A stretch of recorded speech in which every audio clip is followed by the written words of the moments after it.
The train pulled into Greyfield Station at 3:20 on a Tuesday in October, and Nora Voss did not cry when she saw the house for the first time. She had promised herself she wouldn't. On the 4-hour journey from Philadelphia, she had sat with her hands folded in her lap and her traveling case wedged between her feet, watching Pennsylvania flatten into upstate New York, and she had made that promise with the same quiet deliberateness she applied to everything else. She would not cry. She would not make it worse by crying.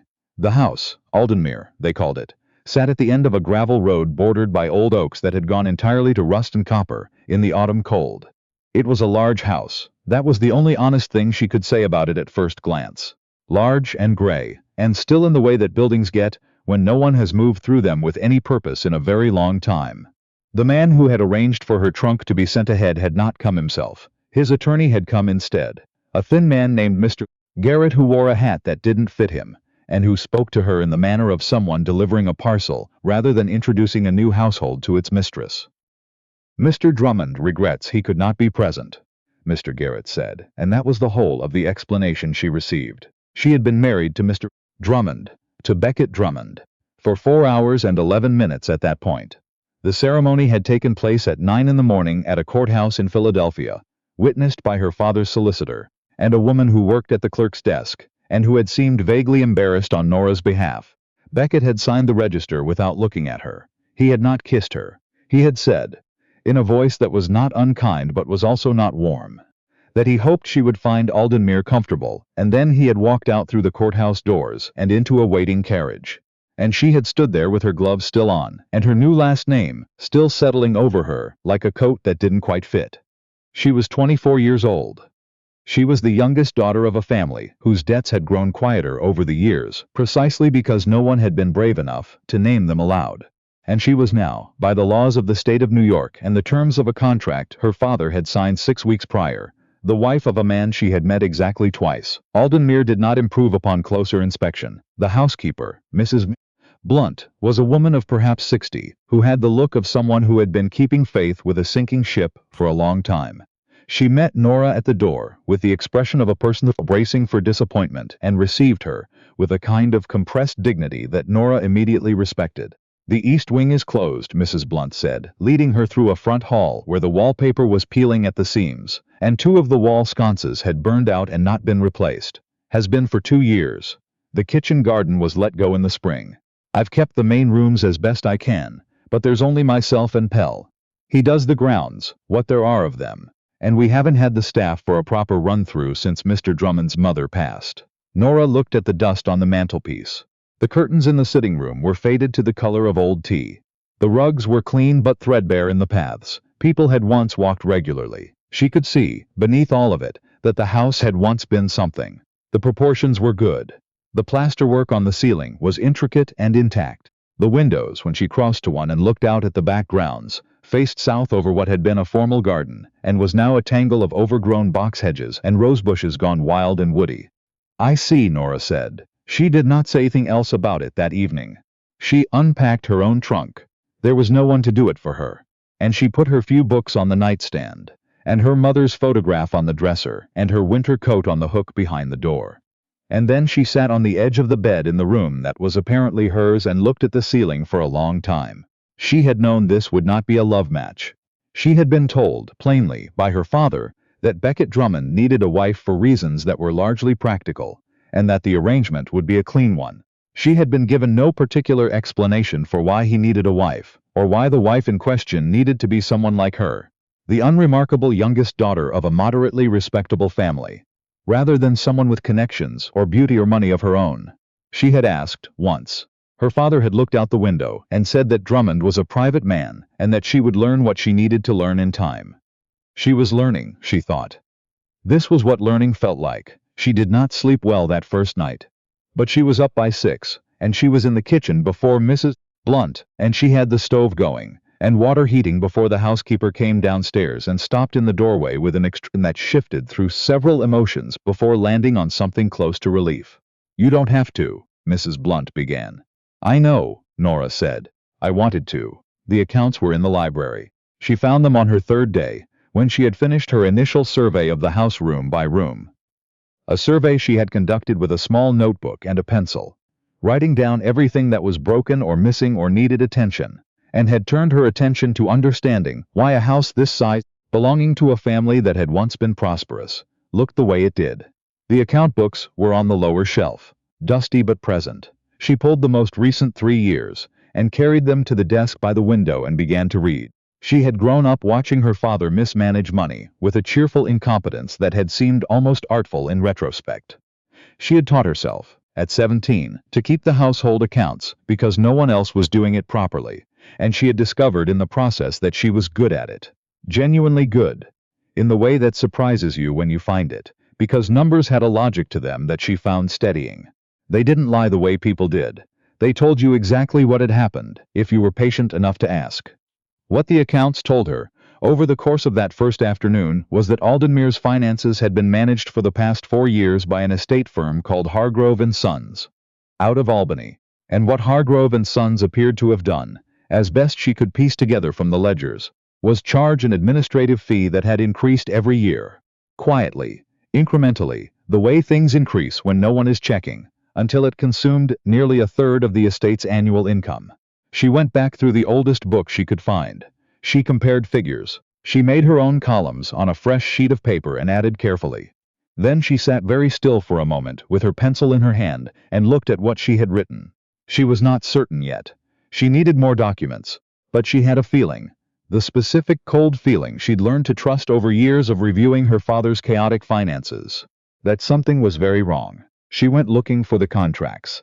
It took her 3 more days to find them. Filed in a cabinet in the estate office behind a locked door, she eventually located the key for in a tin box in the library. The contracts with Hargrove & Sons were there, along with correspondence she read with increasing care. The fee had not been authorized in the original contract. It had been added in an amendment, signed 2 years ago during a period when, she could tell from the dates of other documents in the cabinet, Becket Drummond had been in no condition to be reading contracts carefully. His first wife had died 2 years ago. Nora had known this much. She had not known the rest. That the death had come in the winter, that Becket had apparently not left the house for 3 months afterward.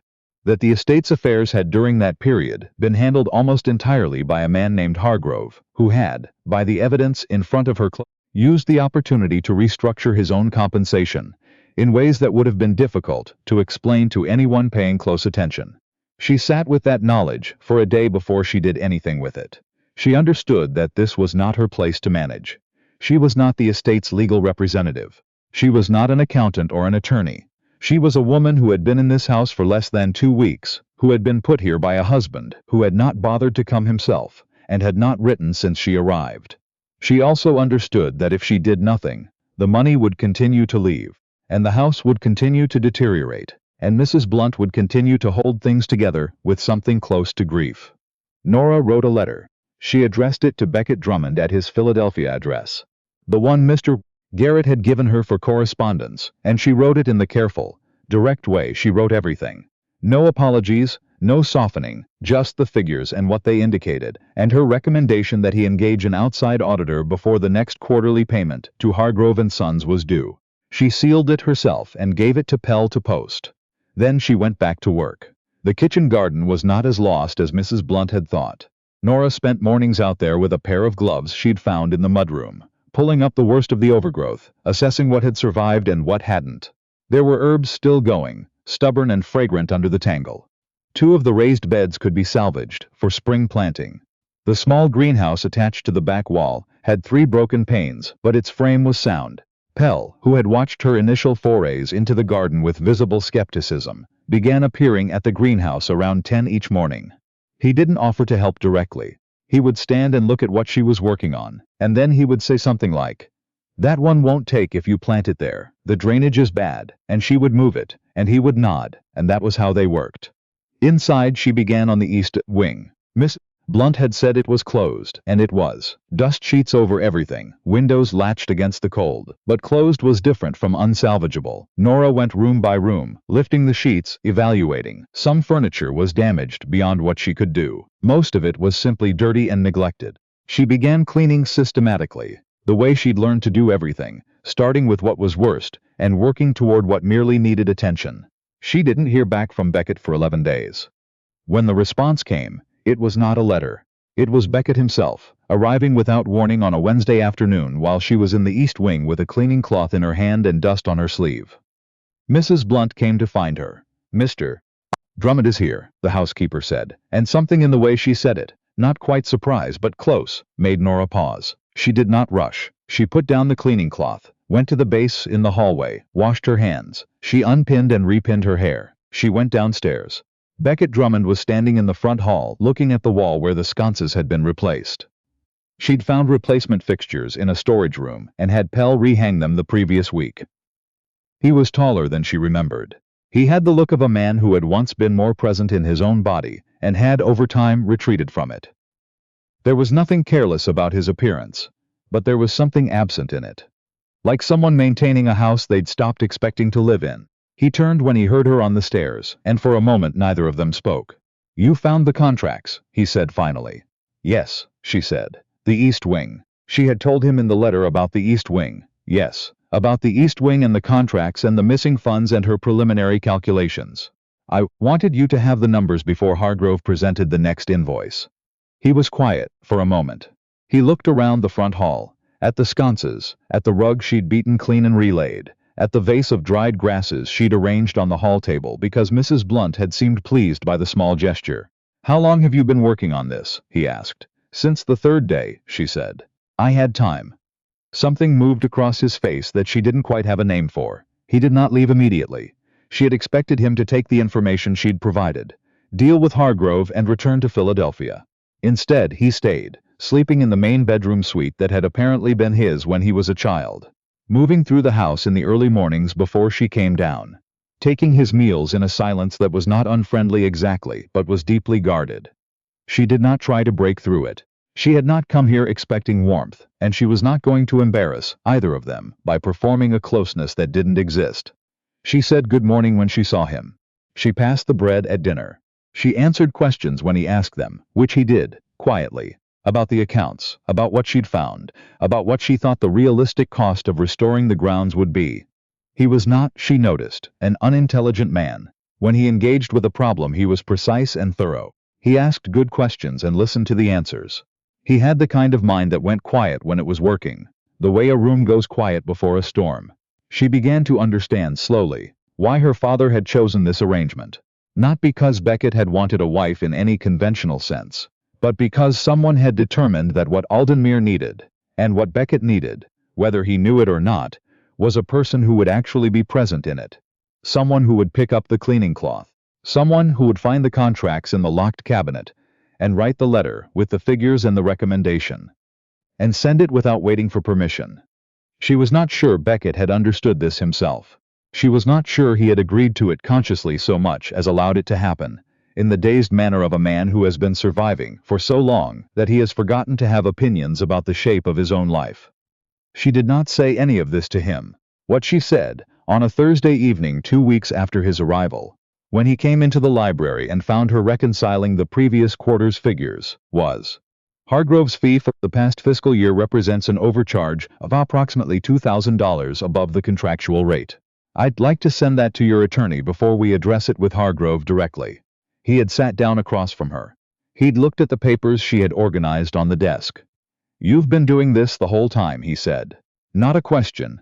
"There wasn't much else to do with the evenings," she said. He was quiet for a long moment. Then, "Why?" She looked up from the ledger. "Because it needed doing." "It's not your—" "It is, actually," she said.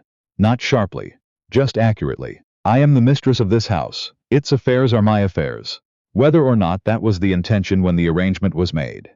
He didn't respond to that, but he didn't leave either. He sat there while she continued to work, and after a while he picked up one of the files she had organized, the correspondence with Hargrove, sorted by date, and began reading. They sat like that for 2 hours, working in the same room, and that was the first evening that felt, in some preliminary way, like something other than nothing. The confrontation with Hargrove happened 6 weeks later. It was not, in the end, a dramatic confrontation. Nora had prepared for it the way she prepared for everything, methodically and without fanfare. She had organized every document, labeled every discrepancy, written a summary that any reasonable person could follow. She sat in the estate office with Beckett on one side of the desk and Mr. Hargrove on the other, and she presented what she had found, quietly and in order.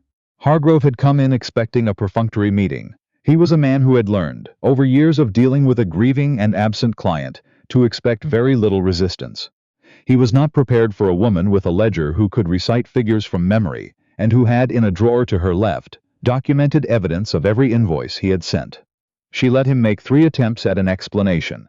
Each time, she waited until he'd finished, and then she opened the relevant document and placed it on the desk in front of him. By the 3rd document, he had gone quite pale. She did not enjoy it, exactly. That wasn't the right word for what she felt watching a man realize he had badly miscalculated. What she felt was something more like clarity, the clean, uncomplicated satisfaction of a problem that had finally been correctly solved. Hargrove and Sons agreed to a full accounting and repayment arrangement before the meeting ended. Beckett dismissed them from the estate's management that afternoon. On the drive back to the house, he did not say anything for a long time. She sat beside him in the carriage watching the autumn trees and not requiring him to fill the silence. Finally he said, "You knew he'd fold." "I thought he probably would," she said. "He'd relied on no one looking closely for a long time. Men like that don't usually have a very good argument prepared." "Most people would have been nervous," he said. "In that room. I had the documents," she said. "I wasn't nervous." He looked at her then, the way she'd noticed him looking at her sometimes, as if he was recalibrating something, adjusting a measure he'd set too early. She met his gaze without performing anything, and after a moment he looked back at the road. The first snow came in November, earlier than Pell had predicted, and it changed the way the house looked. Softened the outline of the overgrown garden, covered the bare beds where she'd been working, turned the grounds into something almost serene. She stood at the kitchen window, the morning after the first real snowfall, with her high coffee cup in both hands, and thought that the house could be beautiful. She had thought it since the 2nd week, but this was the first morning she let herself think it plainly. She heard him come into the kitchen behind her. "There's coffee," she said without turning around. He poured himself a cup. He came to stand beside her at the window, far enough away that it was not presumptuous, close enough that she was aware of him. They stood there together looking at the snow on what had been the kitchen garden, at the outline of the greenhouse she'd had the broken panes replaced in, at the bare oaks along the western edge of the property. "My wife planted those roses," he said. The first time he had ever mentioned her, directly, to Nora. "Along the east wall. She spent the first 2 summers out there. The root systems are still good," Nora said. "Pell thinks they'll come back in the spring if we cut them down properly this winter." He held his coffee cup in both hands. He did not respond immediately, and she did not push. She had learned that about him. Not that he was slow, but that he was deliberate. He needed to arrive at things in his own time. "She would have liked you," he said finally. Nora considered that. "I doubt she would have had the chance to find out," she said gently. "The situation wouldn't have arisen." He almost smiled at that. She'd noticed, over the weeks, that he was capable of it. That somewhere under the guardedness there was a man who had once been easy to be around, and who was still in there, working his way back. "I didn't," he stopped, started again. "When the arrangement was made, I didn't expect to be here. I thought you would come and manage the house, and I would deal with the estate from Philadelphia. I hadn't thought past that." "I know," she said. "I'm not sure what I'm saying." "I'm not sure you need to say it clearly," she said. "Not tonight." He looked at her. Not the recalibrating look. Something different, something that didn't have a name yet, or at least not one she'd put to it. Outside, the snow was still coming down over the kitchen garden, over the greenhouse with its new panes, over the roses cut back properly along the east wall, waiting for spring. She wrote to her sister in Philadelphia that December, which was something she'd done infrequently since the fall, knowing that the letters would worry more than they would reassure. But December felt different. "The house is in better shape than when I arrived," she wrote. "The kitchen garden will be ready for planting in March. We've replaced the staff in the east wing, and Mrs. Blunt seems to have recovered something. I don't know how else to describe it, except to say that the house feels like it's been reminded of itself." She paused before writing the next part. "He is not what I expected. I don't say that as a complaint. I think I expected less, and I find I was wrong too." She folded the letter and sealed it before she could revise it. In January she found the postscript. She had been reorganizing the library, cataloging the books properly this time, which she'd been meaning to do since November, when she found, tucked inside a copy of a surveying manual on the lower shelf, a folded sheet of paper in a woman's handwriting. It was not addressed to anyone. It appeared to be the last page of a longer letter, the rest of which was not there. She read only what was in front of her, which was 3 lines. Whatever comes after me, let it be warmth. The house is cold now. Let whoever tends it next know that it can be warm. It was once. That's the only instruction I have left. She stood in the library for a long time with the paper in her hand. Then she folded it carefully and carried it upstairs to the small sitting room at the end of the hall, where she'd put the best of the reupholstered chairs, and a lamp with a warm bulb and a rug from the east wing that had cleaned up beautifully. She placed it on the mantelpiece. She did not show it to him that evening. She showed it to him the following morning, over breakfast, because it seemed like a morning thing, not an evening thing.